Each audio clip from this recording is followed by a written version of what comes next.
কোনো অহংকার বোধ দেখাতো না। উনি জুতাটা নিজের হাতে ক্যারি করতো যে ঠিক আছে, you walk without the shoes. মিথ্যে মামলা আমার বিরুদ্ধে চলছে, নাম না জানা একটা তৃতীয় পক্ষ দেখা গেছে বুস্টিং করে অনেক রকম পোস্টার বানিয়ে আমাকে নিয়ে খুব গাঁজাখুরি টাইপের গল্প এমনভাবে জনগণের মধ্যে ছড়িয়েছে।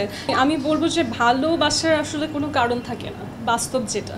আপনার অনেক সময় আমরা অনেক সুন্দর মানুষ দেখি, যে দেখে মনে হয় সে অনেক সুন্দর, কিন্তু মন থেকে তার প্রতি আসলে মায়া বা আবেগ কাজ করে না। অনেক সময় আপনি অনেক সাকসেসফুল মানুষকে দেখবেন এবং অ্যাপ্রিসিয়েট করবেন, তাদেরকে সম্মান করবেন, কিন্তু তাকে আসলে আপনার জীবনসঙ্গী হিসেবে পাওয়ার বা চাওয়ার যে আকাঙ্ক্ষা সেটা হয় না। সো আসলে যে কী কারণে একটা মানুষের প্রতি আপনার অ্যাটাচমেন্ট গ্রো করবে এটা কিন্তু আমরা কেউ জানি না, টু বি ফ্র্যাঙ্ক।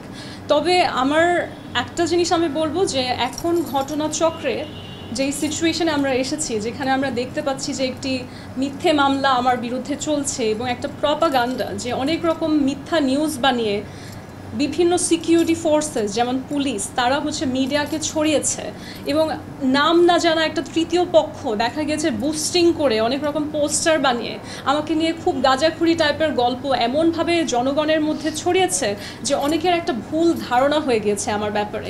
এবং এই সময়ে সেই যে সৌদি রাষ্ট্রদূত উনি কিন্তু যদি একটা স্টেটমেন্ট দিতেন পাবলিকলি, বা উনি যদি এখানে হস্তক্ষেপ করতেন যে আসলে আমার সাথে এমন কিছু হয়নি, কারণ আসলে তো উনি বাদীও না আমার এই কেসের, উনি কেসটা করেও নি, তিনি যদি নিজে থেকে এই পদক্ষেপটা নিতেন যে না, এই নারী আমাকে কখনো ব্ল্যাকমেল করেনি, এই নারী কখনোই আমার কাছ থেকে টাকা কিছুই নেয়নি, সে যদি এটা বলতো তাহলে কিন্তু এটা ইজিলি সলভ হয়ে যেত। কিন্তু সে যেহেতু এখানে সাইলেন্ট একটা ভূমিকা রাখছে, নিজেকে সেফ সাইডে রাখছে, সেখানে আমি দেখতে পাচ্ছি যে তার মধ্যে সেই ডুয়ালিটি, দ্বৈততা, এবং সেখানে আমার কাছে আমি কিছুটা বলবো যে কাপুরুষতাও লাগছে আমার কাছে দেখতে।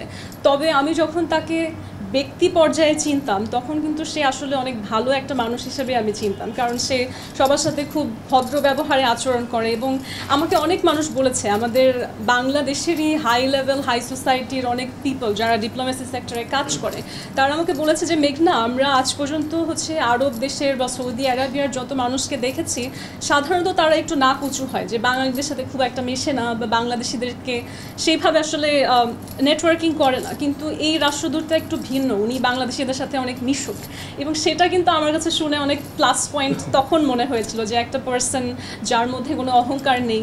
এবং উনি আমার সাথেও যদি আমি বলি, আমার সাথে একটা প্রপার রিলেশনশিপ হওয়ার আগেও দেখা গেছে আমি প্রচুর হাই হিল পরে হাঁটতাম। হ্যাঁ, সো অনেক সময় দেখা যায় হিল পরে হাঁটতে পারছি না বা পা ব্যথা হয়ে গেছে, উনি কিন্তু কোনো অহংকার বোধ দেখাতো না। উনি জুতাটা নিজের হাতে ক্যারি করতো যে ঠিক আছে, you walk without the shoes.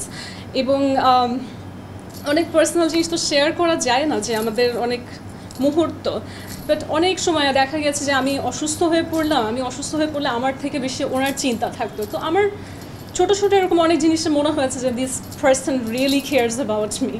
কিন্তু এবং আমার সাথে তার কোনোদিন কোনো ঝগড়া হয়নি, আমি কখনো দেখিনি যে আমাকে কোনো নেগেটিভ বা বাজে কোনো শব্দ চয়ন করেছে বা গলা উঁচু করে কথা বলেছে। Never, he has been perfect.